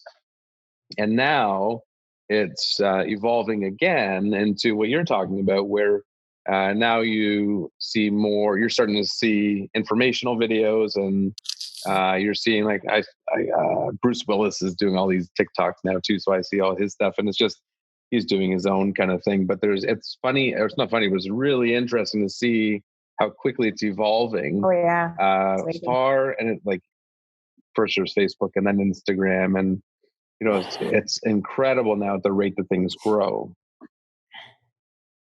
and evolve. Okay. Yeah. We've been chatting. We could probably, the three of us could probably chat for. There's a good glass we and a could half chat in there. for hours and hours. It's so funny. You have to put up the blooper video from our filming day. Oh yeah. We were dying. I will never forget when the three of us were in that house and we just started crying from laughter. It was really, really something awesome. But I'm really looking forward to the time where the three of us can sit down in person, not virtually. Sit down in person and start really collaborating on some great ideas, because I think there's three interesting minds among us. But let's get off of social media for a second. Let's get off of business for a second. I'll start with you, Joanna, because you and I haven't chatted now in several weeks. What have you learned about yourself now that you didn't know 6 weeks ago? What what has changed for you mentally? What do you now better know about Joanna? Go. Okay. I think it was today I had my like epiphany. Today? Yeah. Because today was one of those days where I dipped. I woke up. We all have those days right now where you kind of just feel it. 100%. So I woke up and I'm like, oh, I'm off my game. I'm tired. I feel low. I was tempted to just do the thing where you just sit and scroll or like blast through the Michael Jordan documentary, something just kind of, and I like to be productive. And I learned, so I've become a very strong, resilient person. This put me to the test, and I'm like, yes, I am. But also, I've learned about myself that I'm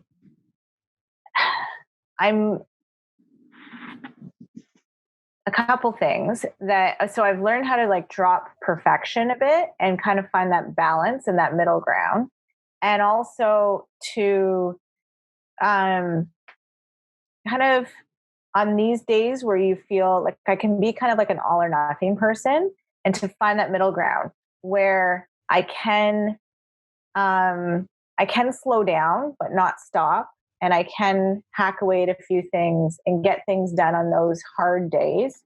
And even I was noticing I was like totally tapped out, so tired.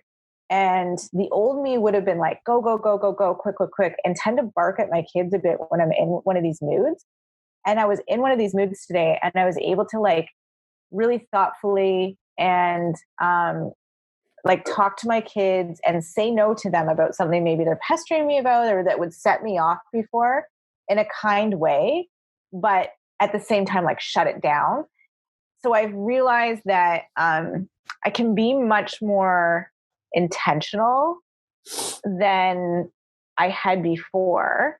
And the days that I feel like I would have like kind of crashed and burned before, kind of keep everything afloat, but just not have to be perfect and not have to just pull the plug the whole day. I think if that's like the long-winded version of, and I don't even know if that answers your question, but yeah, no, I totally get that. I think that, you know, being it's different. It's different now, right? Like it's you get to understand a little bit about, hey, maybe this isn't important or that's not important, or you know, I need to take time for myself, or I need to push harder in this area, or just saying to yourself, it's okay, right? Just whatever you're doing, just to say to yourself, it's okay. Yeah. But not taking it to that extreme. I think the problem before was I was very good at taking those days off or slowing down, but then I would shut it all down. So I'm learning about myself, and then I'd spiral a bit more. So now I'm learning about myself is like to slow down but not stop, because that's not the best thing either. So, and kind of doing like a head to toe assessment, like why are you feeling this way? What could you like, do you have to get in your emails? Can you like not text people back and kind of shut some things out for the day, and then just like make small goals? So yeah. What about you guys? What have you learned about yourselves? Adrian? Well, you saying that makes, because I'm very, very much the same. And so obviously a lot of people are, and I guess it just has to be with being self-isolated in the house and having to really reflect on yourself and figure out what's important and how you operate and function at your peak and your best. So for me, very similar to you, it's, I don't know the best way to convey it, but I was always very hard on myself for when I wasn't working. I felt really bad about it, and I felt like it was a bad thing. But now, like I've been, this morning I sat down for almost an hour from about 6 to 7 or something like that. And I was reading a book, and it wasn't a business book or anything like that. It was, it wasn't a love story, but it was, for me, I like educational stuff. So it was about human history. And I just felt like it really put my mind in a very positive spot. Like I learned something. I really enjoyed reading.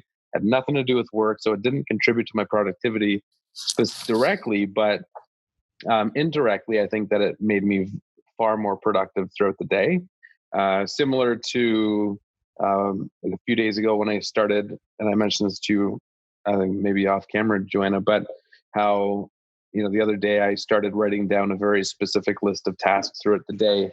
And instead of spending 12 hours working on one project, I took 10 projects and broke them out throughout the day. Some were just 10 minutes, some were 2 hours. And my goal wasn't to accomplish or wasn't to complete anything.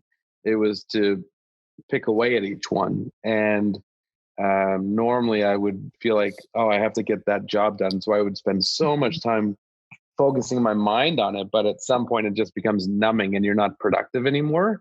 And you start I suffer from one of my short-term memories. Terrible. I get distracted so easily. It's brutal. I'm the same way. Don't worry. I have to ask people like what their name is. How many times have I asked you the age of your kids?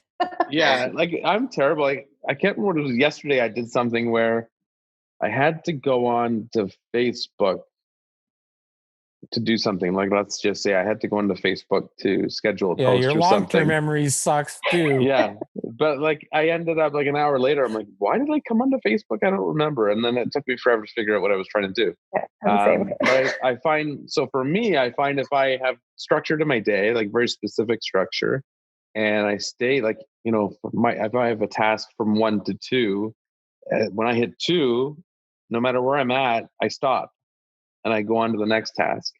And then at the end of the day, I felt so accomplished because I stuck to my routine or my structure of my day. And I knew that I accomplished a small amount of everything. Mm-hmm. And if I continue that, by the end of the month, I'll be way further ahead than if I try to overwhelm myself with. I could try that.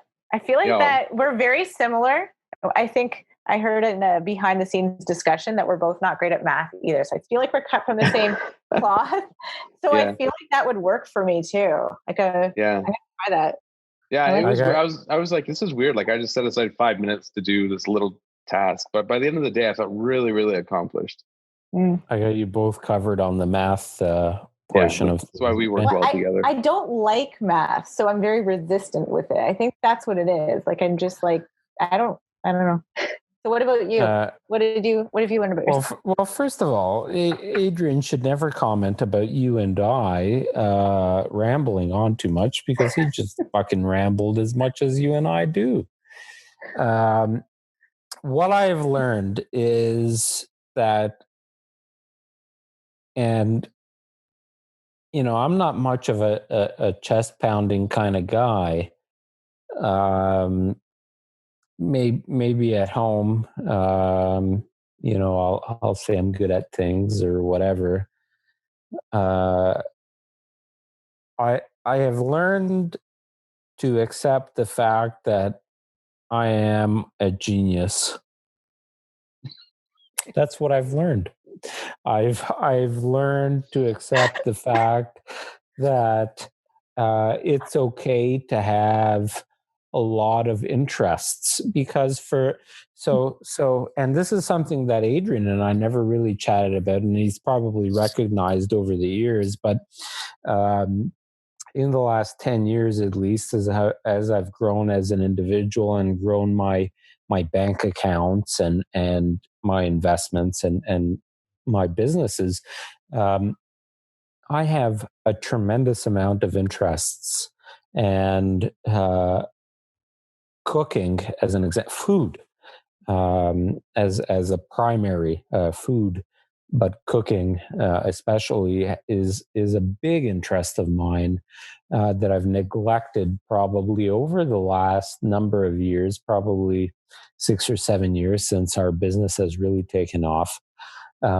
where now I'm still able to not neglect my diligence in the business and have still my passion for making food, and making food for my family has been a tremendous warmth in my heart. Being able to step away from work completely at 4:00 in the afternoon, which is my routine.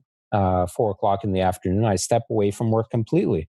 And 6 to 8 weeks ago, I necessarily would not be able to do that because teammates or clients would be relying upon me to be available at all times.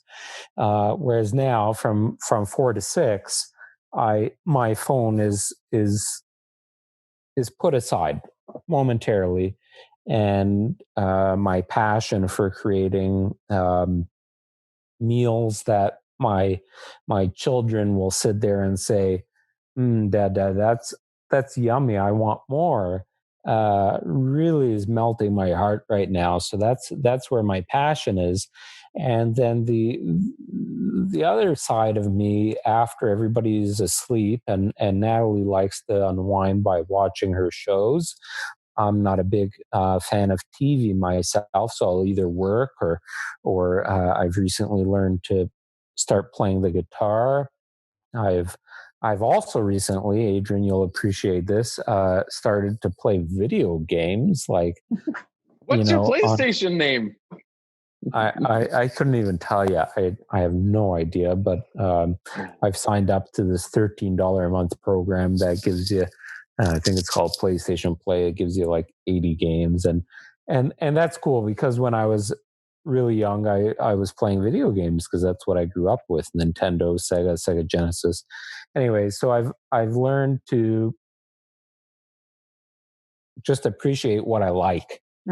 And take a step back and understand the fact that I'm good at a lot of things, and I need a lot of things in my life to keep me going, keep my brain functioning, keep me from being tired. Like when the days that I'm not tired and I'm energized, then I could go for 13, 14 hours.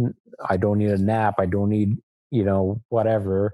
Are the days where I'm involving more than just a real estate business or more than just family life, and it's so many things that come together, and it's this hamster wheel of death that I have to live with. But well, at the end it's just creativity. I think that's what I'm hearing is you're tapping into your own creativity, right? And it's huge. It's important. I think so many people snuff that out because they feel like hustling can't include those other aspects. But that's something with my job, that's my job, is to be creative, to cook something, to try a new exercise, to put together an outfit and mix it all up all the time.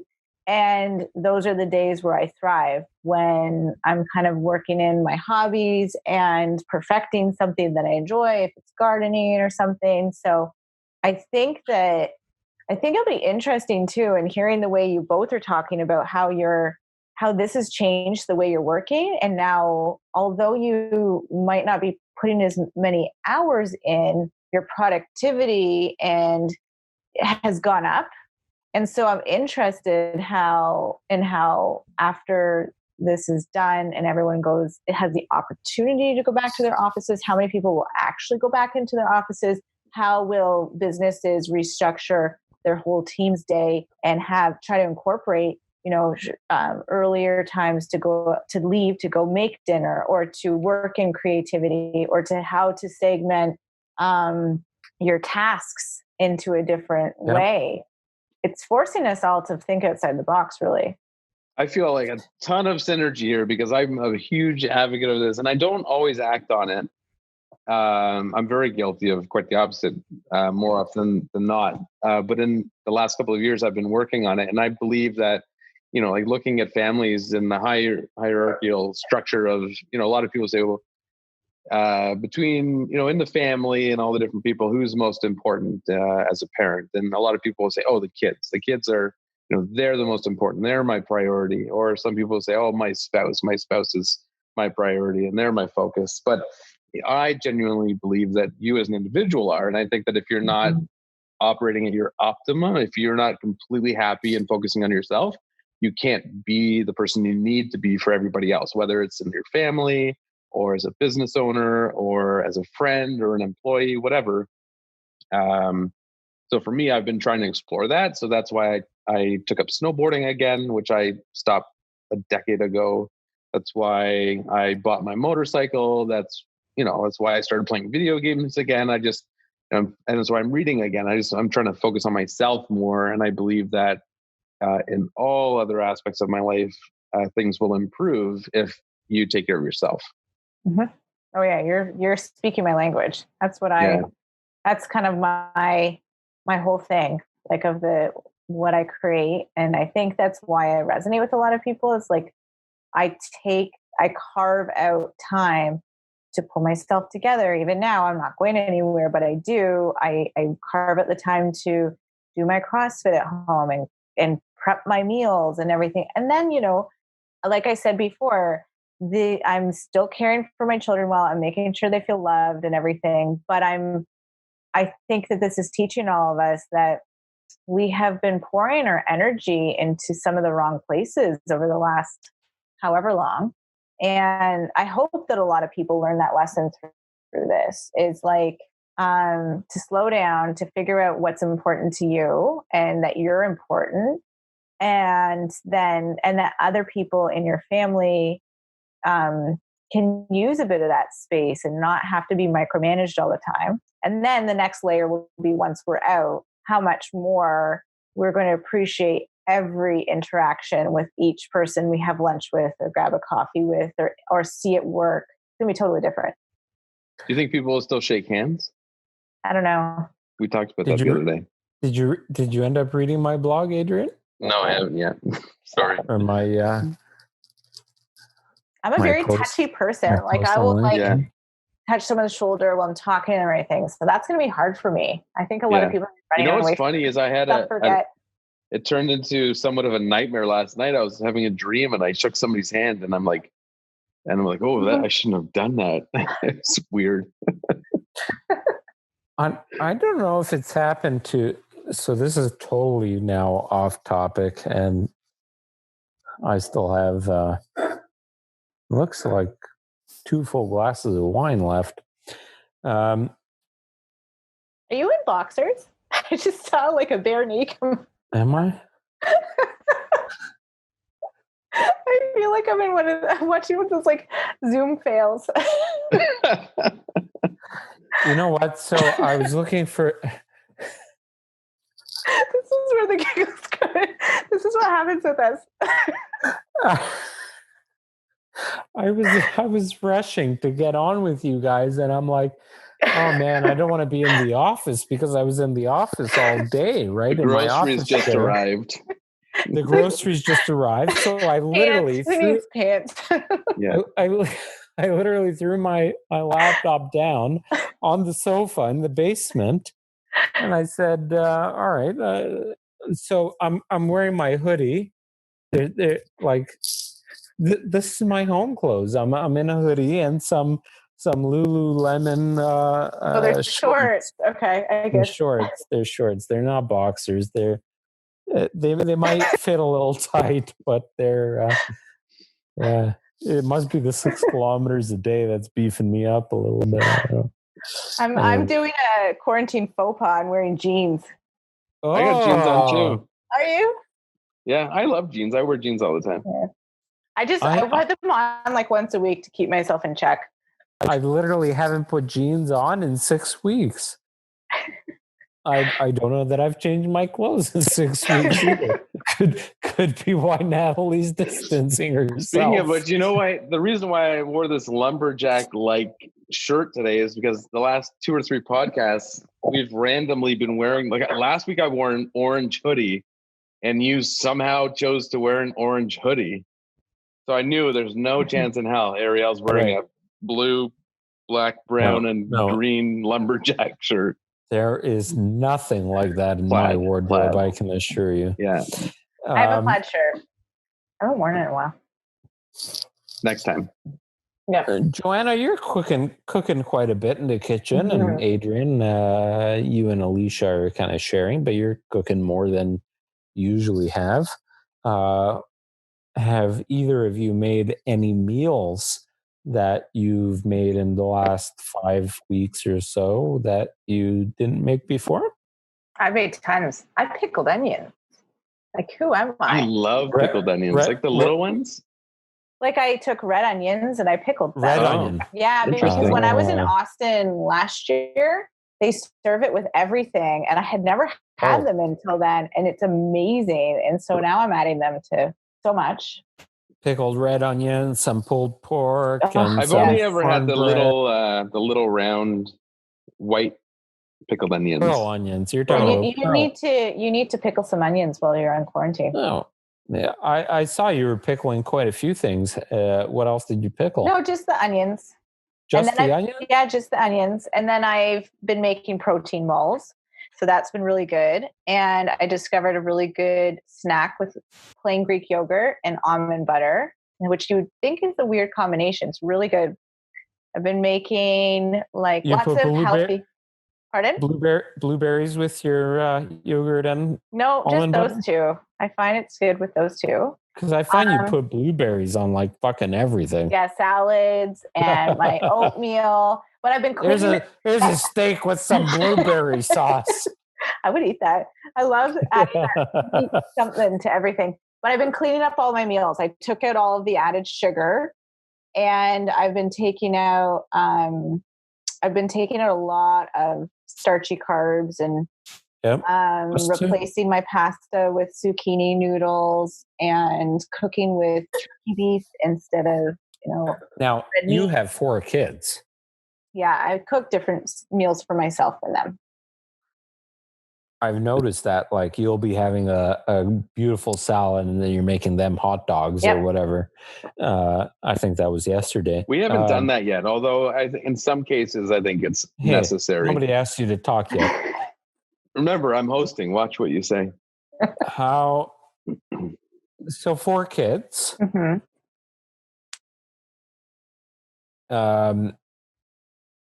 Obviously, you got twins, so 2 of the same age, and then 2 of other ages, so 3 different age groups, but 4 different palates.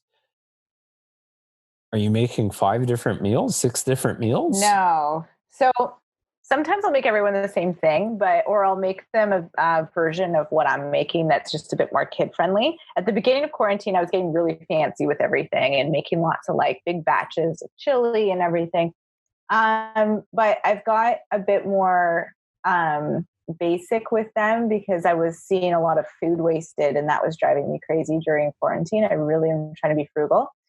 So, for example, I won't take a lot of time to do something extra for them. So today I made homemade chicken fingers, and then I threw in a couple extra chicken breasts and cooked them up to put them aside for my lunch tomorrow for my salad.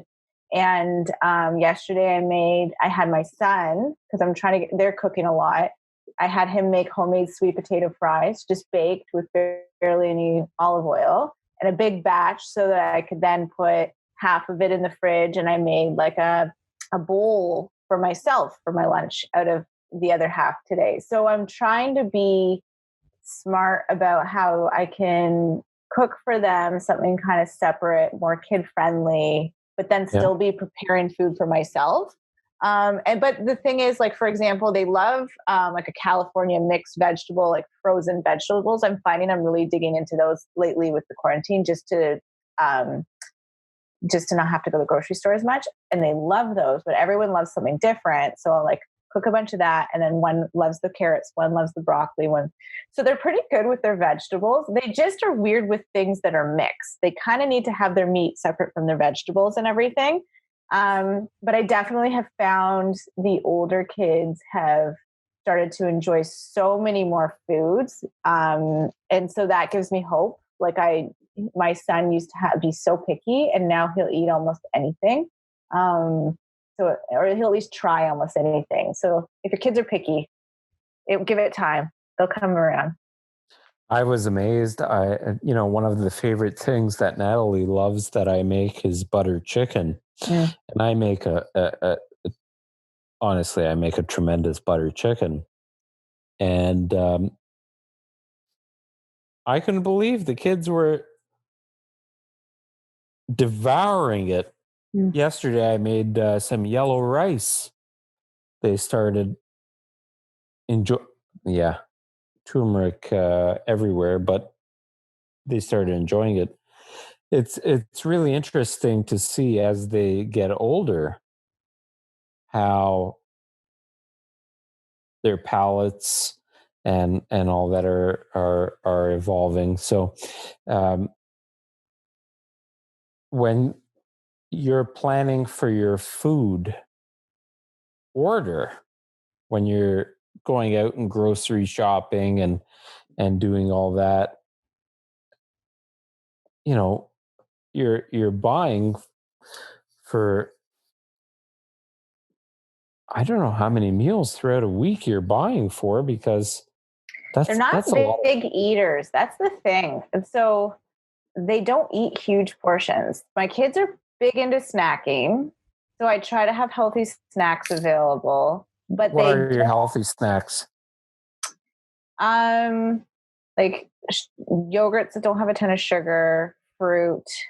We'll make a lot of like homemade muffins.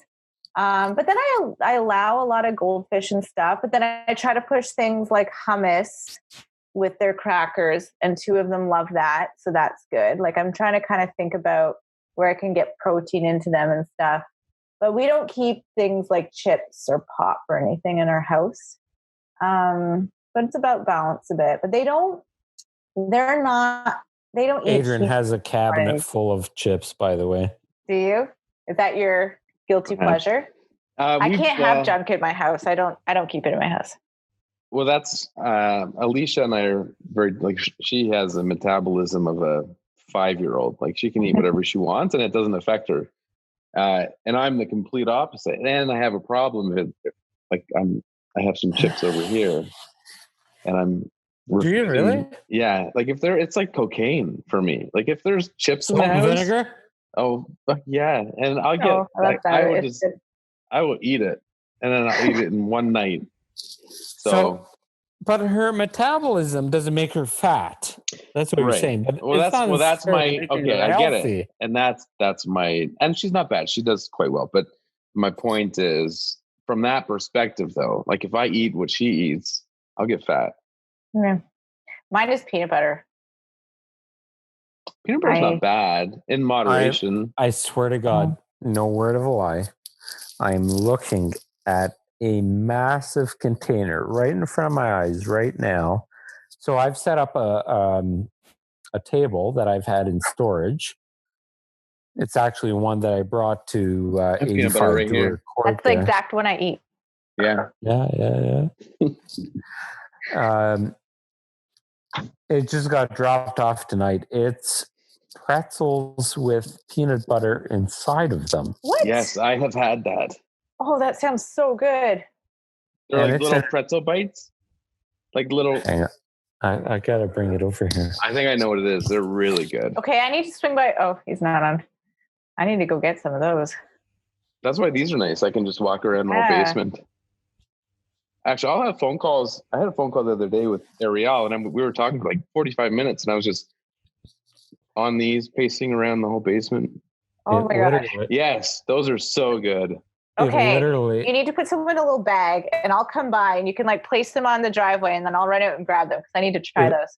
It literally just got dropped off tonight. 680 grams of it, and that looks good. I'm going to demolish these. The problem with those, though, it's probably like the sugary peanut butter. Yeah.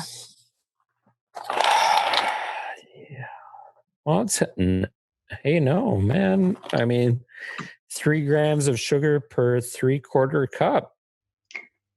I have not had any junk for a week. Like I'm pretty, and even before that, it was like, I don't know. I feel pretty, I'm I'm pretty impressed with myself. I'm still eating a huge quantity and snacking a lot, but it's the right things right now. That's okay. Snacking is good throughout the day. Like I've learned now that one of the things that I'm never going to change back now is not giving my body fuel throughout the day. So one thing I was very extremely guilty with is going for extended spurts when we're at the office, the studio, out with clients, whatever, going for long periods of time without giving my body nutrition. And then I would wonder, why am I getting sluggish or tired in the afternoon or whatever? And I'd come home to my twin boys that have like an amazing amount of energy, and you know, my spouse saying, hey, I need a hand with things, and I'm like, oh my God, I'm exhausted. It's because I wasn't properly giving my body nutrition. But you know, between the bottle of wine and this entire container of peanut butter filled pretzels, I really don't care. On that note, I'm going to run out of memory to save this podcast on my computer, so we better end it now. Yeah, well, we've been chatting for an extremely long amount of time. Yeah. I feel like the end of the podcast is going to be a bit of like slurring, like how much wine we've had. I still got another good glass and a half, so I'm doing all right. I feel like we should put a little Easter egg at the end to see if anyone listened that long. We did that once before. We said if anyone gets to this point, Tim Hortons gift card, we'll send them a Tim Hortons gift card. Although I don't know how tempting that would be at this point. Well, so I'll offer this up to anybody that has remained with us in the last week, 2 weeks. We've delivered a lot of soup to the town of Milton. Any clients and people that just have needed, holy fuck, the house must be burning down. Anybody that's needed a little bit of extra care and attention, we've delivered soup from Make Cafe and Catering. So if anybody has made it this far and you haven't gotten soup from us, we'll send you some soup just for send us a DM, comment, email us, whatever. Let us know you got this far, and we'll send you free large soup. Thanks for being there for 2 hours. Gotta go. Yeah. Joanna, we're glad to see you. You too. Adrian, I'll talk to you tomorrow. Good night. Okay. Bye. Bye.